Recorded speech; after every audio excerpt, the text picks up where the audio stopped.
Voilà, je suis allé prospecter, je l'avais dit, chose due, chose faite, j'y suis allé aujourd'hui vendredi. Écoute, ce qui m'est arrivé, c'est que je me suis levé ce matin et je me suis dit putain, en fait j'étais en train de prévoir ce qui allait se passer. Et je prévoyais que je vais devoir boire mon café, je prévoyais qu'en fait à 17h il faut que j'appelle un client, que je vais faire mes appels cet après-midi.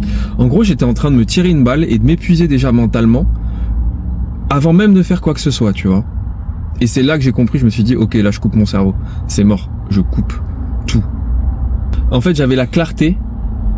Hier soir, avant de me coucher, je savais exactement ce que j'allais faire. Donc on revient au point que je te disais. Pour pas procrastiner, j'avais vraiment tout mis de côté. Plus cette haine, cette rage que j'ai gardée de me dire, est-ce que tu as envie d'être cet homme qui fuit? Est-ce que tu as envie de te regarder dans la glace et de te dire, je suis pas l'homme que j'aimerais être, que je veux représenter? Et une fois que je suis sur le moment de donner la fiche d'audit, une fois que je suis sur le moment de rencontrer des gens, je me sens bien. Je me sens aligné. C'est pas facile. Mais est-ce qu'on a vraiment envie que tout soit super facile? Je suis pas sûr. Je suis pas sûr qu'au plus profond de nous, on ait envie véritablement que ce soit ultra simple, tu vois. Et c'est pas ce que je nous souhaite. Honnêtement, c'est pas ce que je nous souhaite. Donc du coup, comment ça se passe, mon pote? Comment ça se passe, ma pote? Ça se passe que je me suis coupé l'esprit. Et je me suis dit, allez, café, prospection. J'ai enlevé toutes les frictions la veille. J'ai enlevé toutes les frictions la veille et c'est ça qui me permet justement d'avoir le moins de barrières possible au fait de procrastiner. Et après, j'avais emmagasiné cette rage dont je t'ai parlé justement mercredi. Dont je t'ai parlé mercredi quand j'ai procrastiné et que j'étais dégoûté, que ça m'a foutu un seum énorme. Je l'ai utilisé aujourd'hui pour en faire un carburant en fait. Ok, j'ai le plein d'essence dans ma voiture, mais j'ai le plein d'essence en moi aussi qui me dit, c'est mort. Ne réfléchis pas. J'ai pas réfléchi, j'ai mis la musique à fond. Je suis dans la voiture là parce que je viens de finir ma tournée. Il est tôt en plus, c'est cool. Mais j'ai mis la musique à fond, j'ai pas réfléchi. Et je pensais juste à l'homme que je voulais devenir. Et je me suis dit, c'est cet homme-là, c'est cet homme qui roule et qui va vers quelque chose qu'il n'a pas forcément envie de faire en soi. Mais une fois qu'il l'a fait, mon Dieu, mon Dieu, mon Dieu, mon Dieu, quel plaisir. Voilà mon pote, voilà ma pote, je voulais te le dire, je voulais te le partager, je suis très content. Je me sens bien.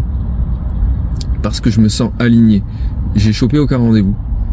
Mais derrière, j'ai encore amélioré mon script. J'ai encore noté des objections qui me sont arrivées. J'ai encore noté des comportements qu'il faut que j'améliore avec mes réactions, ne pas parler trop vite, parfois ne pas vouloir couper les gens parce que justement quand on a un peu de stress, on veut combler les moments de vide. Au contraire, laisser respirer les gens, laisser du vide. C'est super important. J'espère que ça peut te donner du courage le jour où tu te sens mal de ne pas faire les choses que tu sais qui sont bonnes pour toi, qui vont te faire avancer, qui vont te faire devenir cette personne que tu voudrais être au plus profond de toi.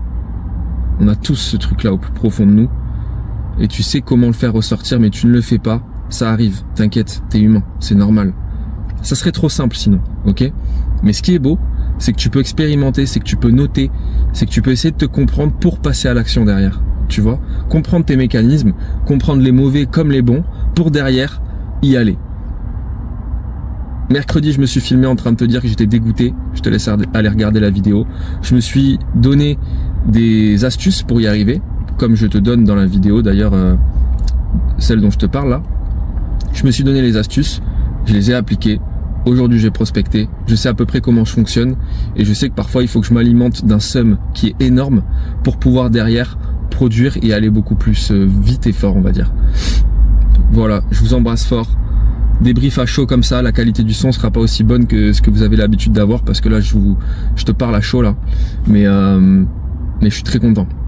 Je suis très content et ouais, c'est un peu un hors-série de ce journal d'architecte, mais c'est ça aussi, c'est d'arriver à composer avec le chaos et de pas rejeter forcément le chaos, mais de le comprendre et d'en faire quelque chose finalement qui devient une force. Ce chaos-là, ça a été de la procrastination, ça a été des excuses que je me suis données, j'ai dit ce que je ressentais, j'ai dit pourquoi je me donnais ces excuses-là, je le sais, je le conscientise, ok, je le conscientise, c'est très bien, mais ça reste un peu théorique encore. Comment je le rends actif? Comment je crée de l'action avec ça? Je crée de l'action en mettant mon froc et en arrêtant de le baisser, en prenant ma foutue voiture et en allant voir des entreprises pour leur proposer mes services parce que je crois en mes services, parce que je crois en moi et parce que j'ai envie d'être la personne en qui je crois. D'abord, avant de croire aux autres.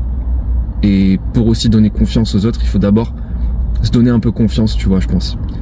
Je t'embrasse fort, je te fais de gros bisous. Et j'espère te donner la force, cette force que j'aimerais avoir et que j'ai et que parfois je perds. Ben, j'espère que lorsque tu la perds, ces vidéos-là peuvent t'aider, t'aident. Il n'y a rien qui me ferait plus plaisir. Je fais de gros bisous.